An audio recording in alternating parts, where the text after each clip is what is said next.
Hello and welcome to this presentation. In this presentation, I'll be talking about Mailchimp's fall to phishing attack. So let's get started. My name is Nasiru Olagunju. I live in Osun State, Nigeria, and this presentation was recorded on the 13th of December 2023. I chose this topic because Mailchimp is a tool is a platform that I relate with a lot. I've been using Mailchimp for at least the past about over 7 years now. So it's a topic that resonates with me a lot. And also the kind of attack that was used or that Mailchimp fell for is social engineering and phishing attack. They were discussed in the course extensively, so I think it's just makes sense for me to choose this kind of topic. Okay, so what happened? What's the actual um, breach that happened on 11th of on Wednesday 11th of January 2023? Mailchimp discovered that 133 records of their customers, 133 customer records, had been accessed by some attackers, by some hackers. So they lost these records, or there was a breach, a data breach involving 133 customer records. Well, the number is not much, 133, but the issue is it's not. Sometimes it's always about the total number of records that were lost.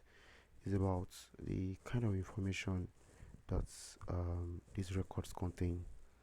And when you consider the fact that one of the services that were affected, one of Mailchimp's customers that were affected is WooCommerce, then you know the impact of this attack. So WooCommerce is a platform that sells e-commerce plugins for WordPress.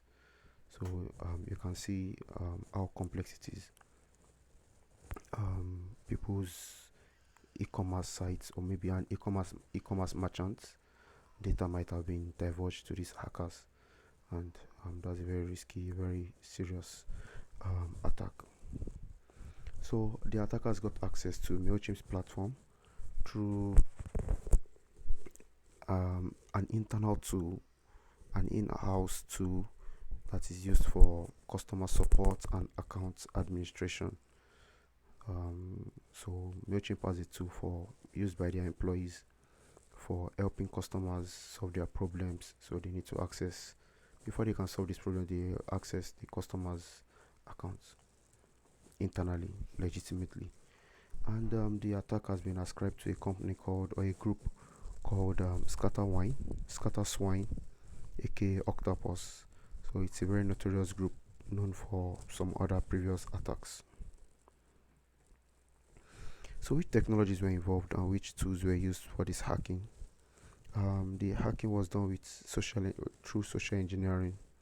So probably the attackers would have gotten the email of one or more Mailchimp employees, sent them a mail to deceive them, and use that the information they get through that conversation or through the deception to log into the internal customer support tools. So perhaps they might have gone to LinkedIn to search for Mailchimp employees, and perhaps use some tools. There are some tools online like hunter.io for getting the prefix that a company uses for its employee email. So for example, if I work at Google, so perhaps the tool will tell you whether Google uses first name at google.com or last name at google.com, or first name dot last name at google.com, or first name underscore last name at google.com. So if Google uses first name underscore last name at google.com, then the attacker can quickly just easily enter Nasiru underscore Olagunju at google.com and then send me a phishing mail. If I fall for it, then the hacker has access to my credentials. So an internal customer support tool was hacked, and hackers used that to gain access to sensitive customer data illegitimately. Right, finally, how do you prevent this kind of occurrence in the future? Firstly, employees should be given more robust security awareness training. Preferably, they should take a course like CS50 for cybersecurity. So, if perhaps if they are familiar with concepts like phishing and HTTPS and social engineering, especially, they will learn to be more cautious before entering their username and password on um, on any platform. All right, so the next recommendation is for Mailchimp to use a multi-factor authentication. So if an employee enters a username and password to the platform, to the social to the internal tool that was hacked, Mailchimp can send an OTP to the employee's email or phone number to confirm that the employee is actually the person trying to enter the software. So if the person enters a correct username and password but doesn't enter the OTP, then the person won't be signed in. So that's a very strong extra layer, and perhaps that would have prevented this attack. Then also, the reliance on password should be reduced. Yes, so perhaps it's possible that an employee uses a password that he also uses on another platform. So the hackers could have gotten that. It's also possible. Non-password based authentication such as SSH should be explored and try to be implemented. Finally, employees should be granted access to data that is necessary for them to complete their job. So only the data that an employee needs should the employee be given access to.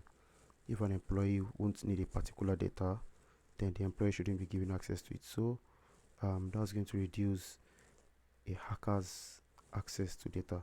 So if an employee has access to all the records in a company's database and the employee's account is hacked, then the hacker has access to all the records in the company's database, which is bad. But if the employer has access to only a section of the customers, let's say there are just 100 people there, then the hacker will have only access to 100 people. So that's just it. Thank you very much for listening, and bye for now.